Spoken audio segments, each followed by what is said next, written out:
Yo guys, and welcome to a new video. Today I will be talking about Andor Season 2, Episodes 7, 8, and 9.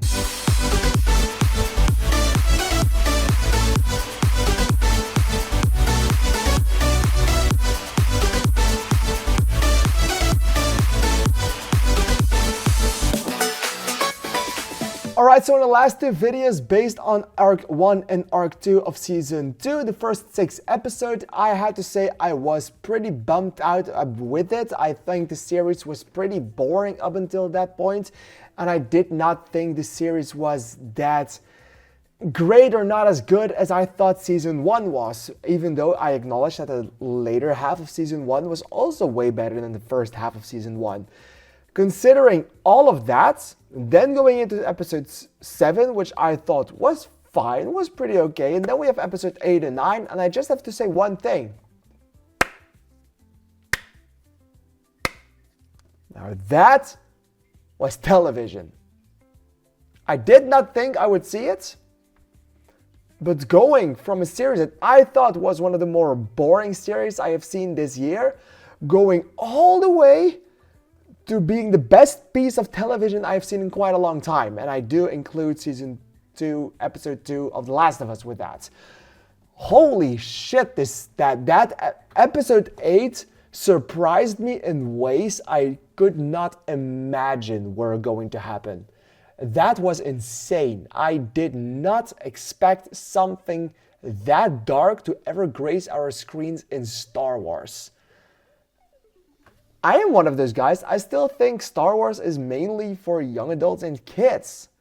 Kids should enjoy Star Wars. Now, I am one of the people that also acknowledges that Andor is not a series based for kids. They can watch Rebels, but I did not expect it to go that dark. I think I have a new phobia, and it's those KX security droid units that K2SO is one of. Holy fuck. I did not expect them to go there, like, at all. And in the way they did it, from the moment that episode started, I was locked in. It didn't stop until the end. It was dark, it was gritty, it was incredibly high intense. I don't think I have ever felt tension for an episode like this in a long time. Like, I did not know what to expect with that episode. I mean, I was expecting that we were going to see some kind of massacre, but I just genuinely thought that the Empire was going to bomb the shit out of everyone. But the way they did it and the way they performed everything was that insanely awesome and that insanely great. And if you don't consider the entire uprising and the massacre, and you consider other facts that were incredibly dark, is Cyril's death, because obviously, spoiler alert if you don't know about it, but Cyril's gonna die. You know how the series works. And well, Cyril's death actually got spoiled for me. I was talking to someone and I said something that was going to happen in the later episodes that I had not seen before, but I knew it was gonna happen, making him think that I actually watched the entirety of it. I didn't, so he told me, holy shit, Cyril's gonna die, and I was like, I did not do that.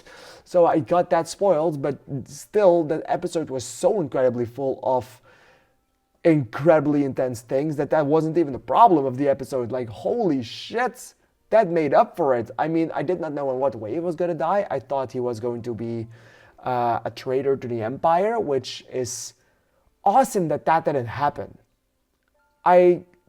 For more of the season, I thought that they were going to give Cyril some kind of redemption arc, like it's what Disney always does. So I was waiting for it to happen, but for it just not to happen and have him die just like that when getting the upper hand on Andor, that was insanely well done. And I absolutely applauded Cyr for that. That was insane. The way the K2S or the KX droids units just straight up murdered people by throwing them across the fucking hallway. Not the hallway, but the plaza. That was...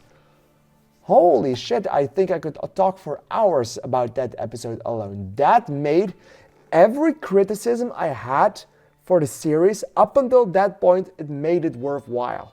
It made the entire series worthwhile, because yeah, the build-up is big, and yeah, the build-up is way too slow for me to actually like and digest all of it.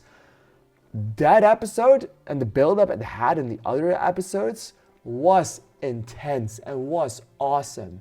And if you think about episode 9, which is a small step back from episode 8, but I don't think anything will ever top episode 8 in Star Wars. That shit was absolutely insane. I still think it was a very, very good episode with the most tie-ins to the rest of the story of Star Wars in general. I mean, what directly follows episode 9 is Star Wars Rebels Season 3, episode 18. So if you want to have a nice conclusion of that, go watch that episode, because that is a perfect follow-up to this one. And even that, with Bail Organa doing everything he does, and the speech that she gave, and them trying to escape the Senate, and them trying to shut her out of the broadcast. Incredible. It feels very nowadays. It feels very real world, which is something I complained about in other episodes of the series, where I complained about everything being a bit too real and too on the nose to the real world. In this arc, I absolutely loved that aspect. I did not expect it, but it happens. And holy shit, there are still 3 more episodes to go to cover the last year before the Battle of Yavin and before Rogue One. So, what the fuck's going to happen? I don't know. This was absolutely amazing, and I loved every single second of what they did and what they tried to pull off and what they actually did pull off. What did you think of these 3 episodes? Please let me know in the comments down below, because I'm really excited to hear your opinion on this episode's batch of 3 episodes. I am genuinely excited to hear your opinion on it. I want to thank you for watching, and I'll see you in the next video. Thank you, and bye-bye.